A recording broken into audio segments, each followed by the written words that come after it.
Bom dia, boa tarde, boa noite. Eu não sei em que momento você está acessando esse conteúdo, mas eu espero do fundo do meu coração que você esteja bem, que você esteja em paz e principalmente com o seu coração aberto para receber o evangelho que nós queremos compartilhar com você hoje através deste podcast. Como vocês sabem, já há algumas semanas nós estamos fazendo uma viagem pela Bíblia. A cada semana nós estamos visitando um livro bíblico, conhecendo um pouquinho do contexto desse livro bíblico, destacando alguns aspectos da sua história, do seu texto, das informações por trás do texto e também aprofundando um texto bíblico de dentro deste livro bíblico. E hoje é um daqueles podcasts que a gente quase que se arrepende de propor algo nesse sentido, porque hoje nós vamos falar sobre a carta de Paulo aos Romanos. E é muito difícil a gente resumir a carta de Paulo aos Romanos em um podcast tão curto, ou escolher um dos textos bíblicos de Romanos para aprofundar, já que a carta inteira é uma riqueza sem tamanho. Mas eu espero que você nos acompanhe com o coração aberto, com a mente aberta, para que a gente também possa receber de Deus uma mensagem de fé, de esperança, através desta carta do apóstolo Paulo aos Romanos. Antes da gente começar, eu gostaria de convidar você para uma palavra de oração. Feche seus olhos, conecte-se com o seu Criador e falamos com Deus. Querido e amado Deus, nós te louvamos, nós te agradecemos, porque nós temos a liberdade de nos reunirmos, mesmo que virtualmente, através deste formato de podcast em torno da Tua Palavra, para que ela sirva de inspiração para a nossa vida, para que ela sirva de fonte de fé para a nossa vida, para que ela nos mostre o caminho por onde nós devemos andar, para que ela nos apresente qual é a Tua boa, perfeita e agradável vontade para a nossa vida. Nós te pedimos, ó Deus, abre o nosso coração, abre a nossa mente, para que o Evangelho encontre lugar dentro de nós, para que essa palavra cresça dentro de nós e que ela frutifique ao ponto de as pessoas serem contagiadas pelo Evangelho que nós recebemos do Senhor, pelo amor que nós recebemos do Senhor. Dá-nos entendimento da palavra, dá-nos alegria no estudo e, acima de tudo, sopra sobre nós, ó Deus, Teu Santo Espírito, para que essa palavra faça sentido para a nossa vida e que a nossa fé seja fortalecida. É o que nós te pedimos em nome de Cristo Jesus, o nosso Senhor. Amém. Muito bem, convido você para darmos início à nossa viagem pelo livro bíblico de Romanos. Vamos lá? Gente, sobre a carta de Paulo aos Romanos, nós temos muito material escrito ao longo da história das pessoas cristãs na Terra. Alguns vão argumentar que essa carta é o livro mais influente na história cristã, talvez um livro de muita influência ou de maior influência na história da civilização ocidental. Só que isso não torna o livro um livro fácil de ler. Não é tão simples a leitura da carta de Paulo aos Romanos. Por um lado, alguns que gostam muito de teologia amam esse livro, né? Mas também tem aqueles que mantêm a distância desse livro, né? Exceto ali por algumas passagens favoritas que nós temos, né? Porque é um livro muito profundo, são temas teológicos muito profundos que exigem uma reflexão, que exigem talvez uma maturidade cristã um pouco maior. Então nós temos esses dois públicos em relação ao livro de Romanos. Aqueles que amam, porque tem uma linguagem teológica muito profunda, tem mensagens muito profundas, e tem aqueles também que mantêm uma certa distância, porque acham difícil de interpretar, porque acham difícil de entender, ou talvez justamente por ser profundo demais, né? Mas o que está em tese, de modo geral, por trás da carta de Paulo aos Romanos, é a tensão entre cristãos que vieram da tradição judaica e cristãos que vieram de uma tradição gentílica, ou seja, pessoas que não eram de tradição judaica, mas que se converteram ao cristianismo e que estavam vivendo a fé cristã lá na cidade de Roma. Provavelmente eles se reuniam, esse grupo de pessoas, em igrejas domésticas, e parecia que não havia muito consenso em relação a como deveria ser essa adesão à fé cristã.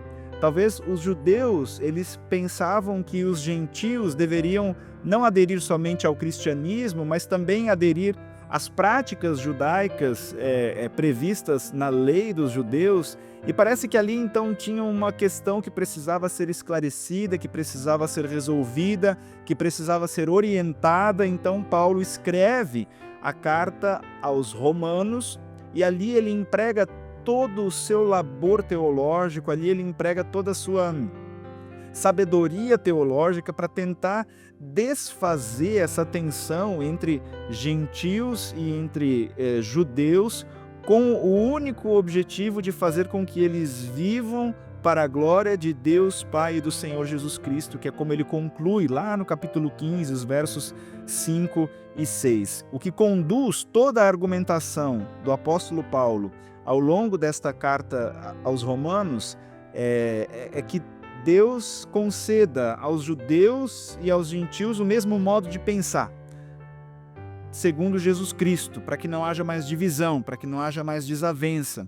E Paulo ele faz isso também combatendo, de certa forma, um orgulho étnico. Então, logo no início da carta de Paulo aos Romanos, ele vai dizer, olha, todos pecaram e estão carentes da glória de Deus. Ou seja, diante de Jesus não há alguém que seja melhor do que o outro. Não há uma tradição étnica que seja melhor do que a outra. Judeus e as suas tradições, mesmo que religiosas, não são melhores que gentios com as suas tradições de vida. Ou seja, Paulo está dizendo, não há nada naquilo que a gente proponha do ponto de vista social, histórico, religioso, que faça com que a gente tenha uma posição melhor ou pior diante de Deus, porque todos pecaram. Todos os seres humanos estão contaminados pelo pecado. Todos os seres humanos estão destituídos da glória de Deus e não há nada, humanamente falando, não há nada que possa ser feito para reparar esta situação diante de Deus, a não ser a fé em Jesus Cristo. Ou seja, Paulo vai dizer que o ser humano está destituído da glória de Deus, o ser humano é pecador e todos assim o são, e o que faz do ser humano ser justo diante de Deus é a fé em Jesus Cristo, a fé naquilo que Jesus Cristo fez. Ou seja, o ser humano não consegue se salvar sozinho, ele precisa depositar a sua fé naquilo que Cristo fez e receber o sacrifício de Cristo de graça pela fé, e isso lhe é dado como justiça de Deus. O Lutero ele trabalhou muito a carta de Paulo aos Romanos, inclusive foi a carta aos Romanos que deu o grande pontapé em todo o movimento da Reforma, quando Lutero ele se dá conta de um versículo-chave de Romanos, quando ele lê que o justo viverá pela fé. Ou seja, quem é justo diante de Deus não é quem faz por merecer, não é quem cumpre um conjunto de leis, não é quem segue uma tradição religiosa específica, mas quem é justo diante de Deus é quem tem fé naquilo que Cristo fez. Ou seja, Deus não me olha mais a partir dos meus pecados, Deus não me olha a partir dos meus méritos, mas Deus me olha através de Cristo. É como se eu colocasse Cristo entre mim e Deus não vê mais a minha pessoa, mas vê Cristo em mim. E aquilo que Cristo fez me é dado como presente para que então eu seja justo diante de Deus. Então o Paulo ele começa botando todo mundo para dentro de uma realidade. Olha, todos pecaram e estão destituídos da glória de Deus. E o justo não é aquele que cumpre essas regras aí que vocês estão dizendo, mas o justo é aquele que tem fé em Jesus Cristo. Ou seja, pela fé em Jesus Cristo, a terra ela se torna plana, no sentido assim de que todas as pessoas são iguais, não tem ninguém que é maior ou melhor do que ninguém. A fé em Jesus Cristo iguala todos os seres humanos. A fé em Jesus Cristo coloca todas as pessoas na mesma condição diante de Deus, de pessoas que por graça receberam aquilo que não mereciam. E receberam isso pela fé e agora tentam de alguma forma retribuir isso a Deus, vivendo em amor e justiça no mundo. Então o que está por trás da carta de Paulo aos Romanos, a grosso modo, é essa tensão que existia entre os judeus e os gentios, que Paulo já combate desde o início da carta, dizendo que precisa haver um mesmo modo de pensar, porque não são as tradições, não são as práticas nem dos judeus e nem dos gentios que faz alguém ser justo diante de Deus, mas a fé em Jesus Cristo é o que faz a pessoa ser justa diante de Deus e é o que faz a pessoa ser salva por Deus. A fé que ela deposita naquilo que Cristo fez. Então nós temos uma estrutura nos 16 capítulos de Romanos, ela é muito bem montada, ela é muito bem escrita. O texto ele vai ter muito daquela questão que na teologia a gente chama de diatribe, ou seja, como se Paulo tivesse conversando com o interlocutor imaginário através de perguntas e respostas. Então, em alguns momentos parece que Paulo vai estar conversando com um judeu e em outros momentos parece que Paulo vai estar conversando com um gentil, mas ele está, na verdade, formulando diálogos, né, com o interlocutor imaginário para justamente dar respostas aos problemas que havia lá na cidade de Roma, nessas comunidades cristãs que se reuniam na cidade de Roma, que era o centro religioso e o centro político do mundo da época. Então eram comunidades muito importantes, porque de lá o evangelho se espalhou para os outros lugares do mundo, né? Então esta carta de Paulo, dirigida aos cristãos que viviam em Roma, ela tem uma importância muito grande, né? Começa com uma saudação. A carta de Paulo aos Romanos tem essa curiosidade, né? Que a maior saudação que Paulo fez em todas as suas cartas é a saudação escrita em Romanos. Tem ali uma oração de ação de graças logo no início, né? E aí ele já logo começa falando sobre o pecado, sobre a lei, sobre Cristo, sobre a fé. E ele continua falando isso até o final do capítulo 8. Depois ele vai dizer da fidelidade de Deus a partir do capítulo 9, da infidelidade dos judeus também. Ele menciona isso, né, de como que os judeus não receberam o Cristo como o Messias prometido na lei e nos profetas, né? Lá a partir do verso 12 ele vai começar a falar do resultado da justiça de Deus, e ele vai também falar da missão dos gentios em Roma, ou seja, que o evangelho ele deveria não ficar restrito aos judeus que se converteram ao cristianismo, mas que o evangelho ele é destinado para todas as pessoas, inclusive aquelas que não vêm de uma tradição judaica, né? Então, a estrutura da carta ela é muito simples, apesar do conteúdo ele ser muito denso. Eu quero desafiar você, convencer você a tirar um tempo e a ler a carta de Paulo aos Romanos, porque são textos muito profundos e nos ajudam muito nesse entendimento de que não há nada que nós possamos fazer para sermos salvos, a não ser nos apegarmos a Cristo, nos abraçarmos a Cristo, nos pendurarmos no pescoço de Cristo, como disse Lutero, e através dele chegarmos a Deus, chegarmos à salvação, porque em nós não há nada que possa ser feito para a nossa salvação. Mas Cristo já fez tudo, ao morrer na cruz, ao perdoar os nossos pecados, a nos libertar do poder da morte, que é o último inimigo do ser humano, que foi vencido por Jesus Cristo. Então, importa que sejamos salvos pela fé em Jesus Cristo, e isso nos torna mais humanos. A gente passa a não se enxergar como alguém melhor do que o outro, e nem ver o outro como alguém melhor do que eu, porque todos nós somos pecadores e todos nós recebemos de graça a oportunidade da salvação eterna, se assim nós depositarmos a nossa fé nessa verdade. Então, a grosso modo, de forma muito resumida, o que está por trás da carta de Paulo aos Romanos é este contexto, é esta realidade e é esta ênfase teológica. E claro, como de costume, eu quero convidar você a gente ler um texto da carta aos Romanos e aprofundarmos algumas questões aí dessa carta, e eu convido você a ouvir com fé, com devoção, o texto bíblico a seguir. O texto bíblico da carta de Paulo aos Romanos que eu quero compartilhar com você, eu quero dizer que, na minha percepção, é um texto que parece uma radiografia do dilema que todo ser humano, de todas as épocas e lugares, já viveu e ainda vive. O texto bíblico que nós vamos ler trata-se de uma constatação um tanto quanto desconfortável sobre quem de fato nós somos. Eu quero convidar você para acompanhar a leitura desse texto do apóstolo Paulo, que está registrada nessa carta aos Romanos. E é muito engraçado, porque Lutero, nosso reformador, ele disse que a carta aos Romanos ela é digna de ser memorizada, palavra por palavra, porque nela nós encontramos o puro evangelho de Jesus Cristo, nela nós encontramos o pão para a nossa alma. Dizia isso por conta da importância dos temas que ali são abordados, né? Então, preste atenção na leitura de Romanos, capítulo 7, dos versos 15 até o verso 25. Paulo diz: eu não entendo o que faço, pois não faço o que gostaria de fazer. Pelo contrário, faço justamente aquilo que odeio. Se faço o que não quero, isso prova que reconheço que a lei diz o que é certo. E isso mostra que, de fato, já não sou eu quem faz isso, mas o pecado que vive em mim é que faz. Pois eu sei que aquilo que é bom não vive em mim, isto é, na minha natureza humana. Porque mesmo tendo dentro de mim a vontade de fazer o bem, eu não consigo fazê-lo.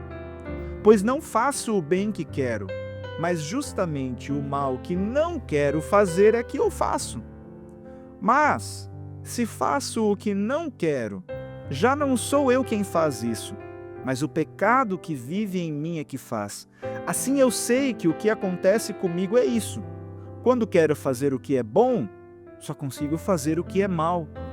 Dentro de mim eu sei que gosto da lei de Deus, mas vejo uma lei diferente agindo naquilo que eu faço, uma lei que luta contra aquela que a minha mente aprova.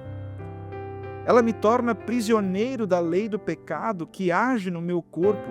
Como sou infeliz! Quem me livrará deste corpo que me leva para a morte?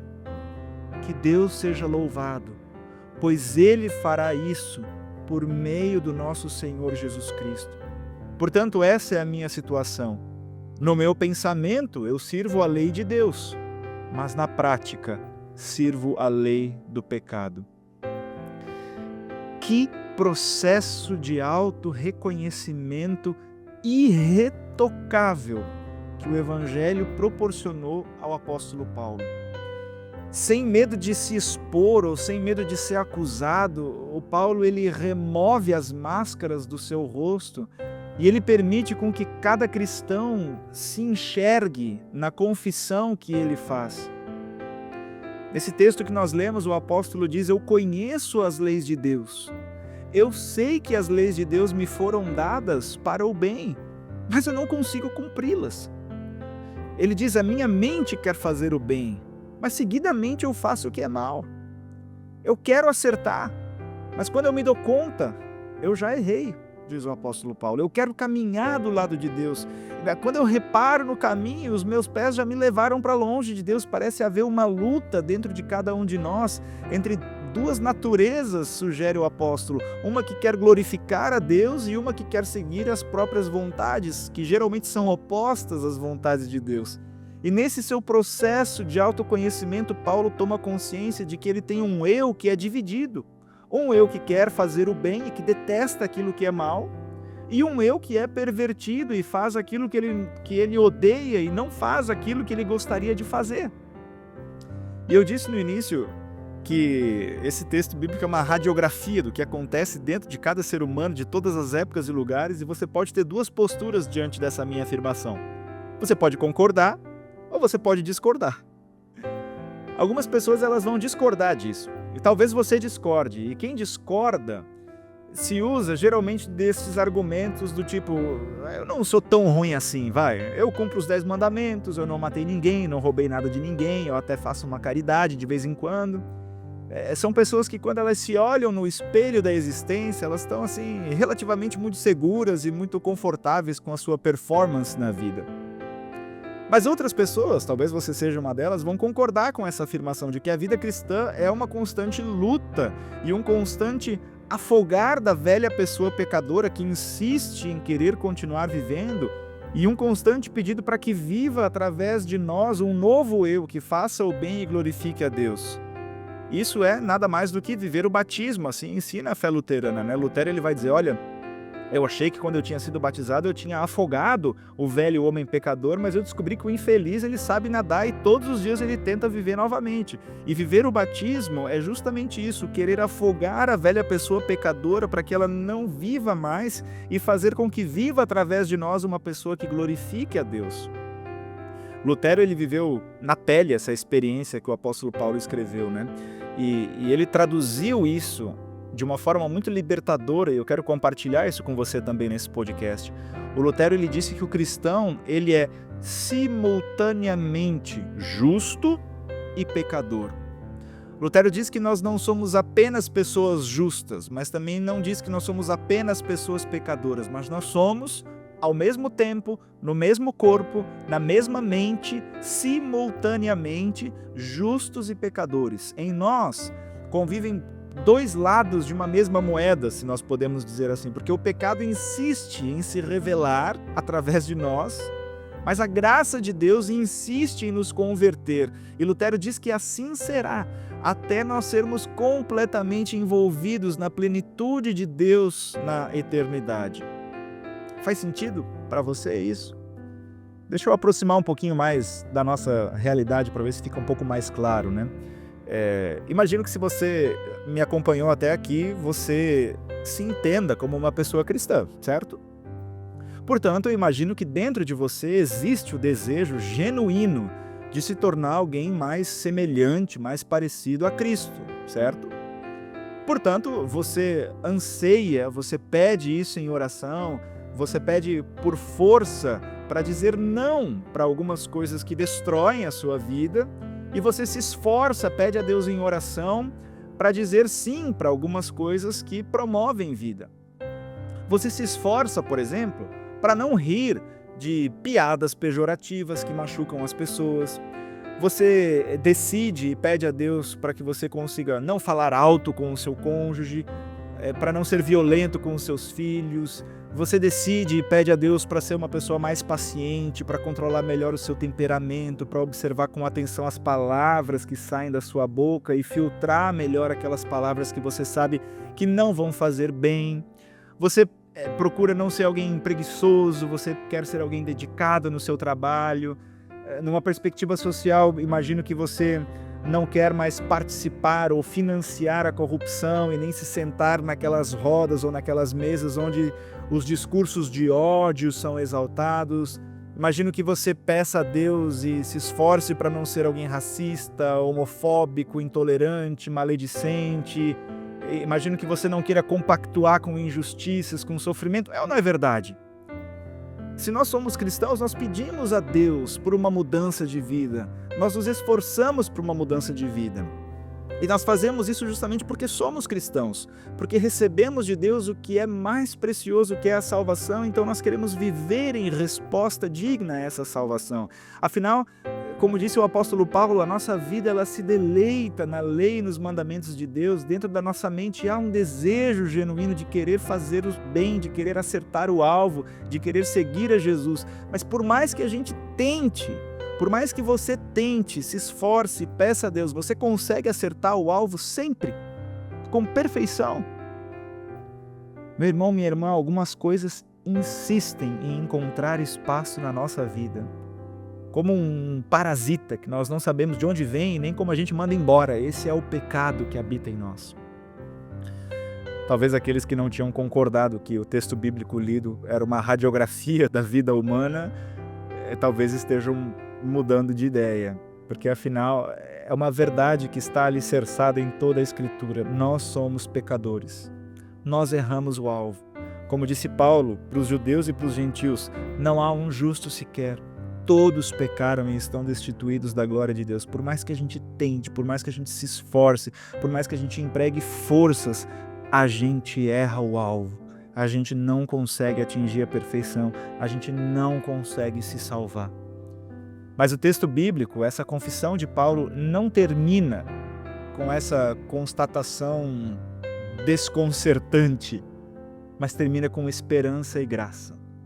Diante dessa realidade do Paulo não conseguir fazer o bem que ele quer, mas fazer o mal que ele não quer, ele constata: miserável homem que sou, quem me livrará do corpo que me leva à morte? E ele termina esse trecho bíblico dizendo: graças a Deus por Jesus Cristo, nosso Senhor. Compreende? Não há nada em nós capaz de nos salvar. Tudo está em Jesus.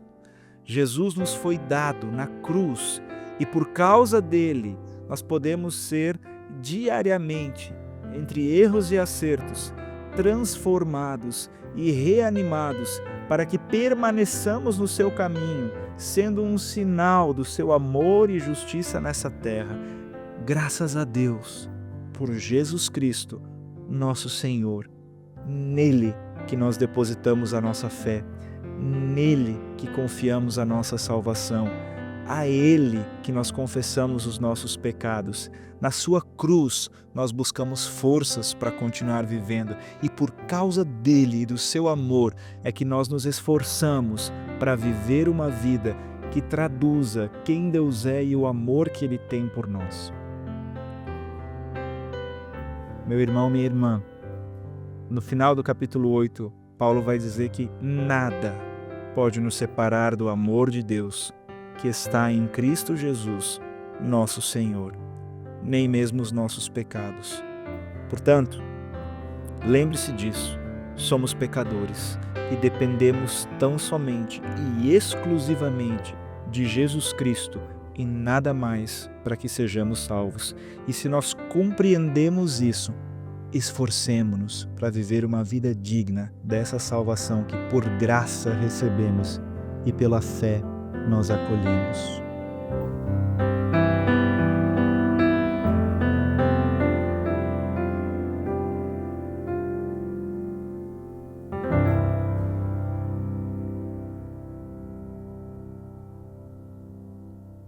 Esse foi um breve panorama muito rápido, muito superficial da carta de Paulo aos Romanos, que tem essa tônica da salvação por graça e fé, da justificação por graça e fé, de fazer com que a gente lembre que nós somos pecadores e que em nós não há nada de bom capaz de nos tornar pessoas salvas, mas que tudo está em Jesus Cristo. Eu espero que essa palavra tenha encontrado um lugar no teu coração e que não tenha sido uma palavra que te traga tristeza ou que te traga um sentimento ruim, mas que te encha de esperança, porque Jesus Cristo te salvou e te ofertou o que há de mais precioso. Portanto, se apegue a Jesus Cristo, viva com Jesus Cristo e dedique a sua vida a ser um sinal do amor de Jesus Cristo.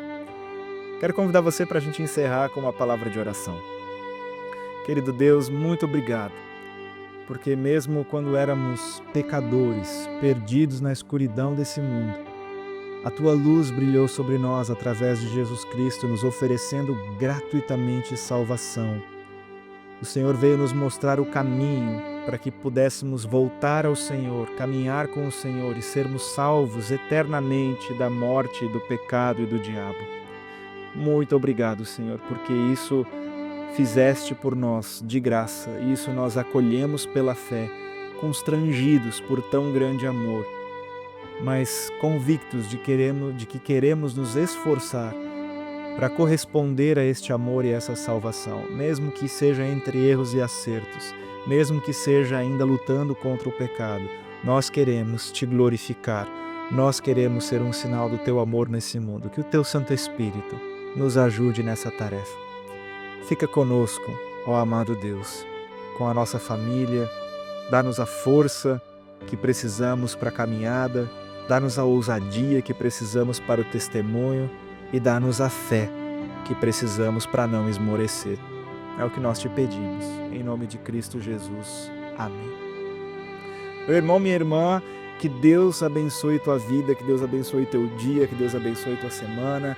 Nós nos encontramos por aí nas programações da nossa comunidade e os nossos cultos, lembrando, acontecem todos os domingos às 10h30 da manhã, aqui na Igreja Luterana de Santos, Avenida General Francisco Glicério 626. Quero muito poder te dar um abraço pessoalmente. E se você ouviu até aqui, por favor, deixa um comentário, compartilhe com alguém. Se fez sentido para você, repasse adiante para que essa palavra possa abençoar também outras pessoas. Um forte abraço, com votos de uma semana abençoada. Nos vemos por aí. Tchau, tchau.